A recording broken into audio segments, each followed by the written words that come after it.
All right, spent some time today. I took this Fox 2.0 bypass shock off, and you can see that I straightened that bracket out some.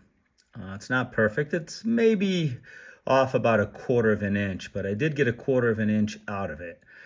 So I'm pretty happy with that. Gunned it down, tightened up the top. The top was loose.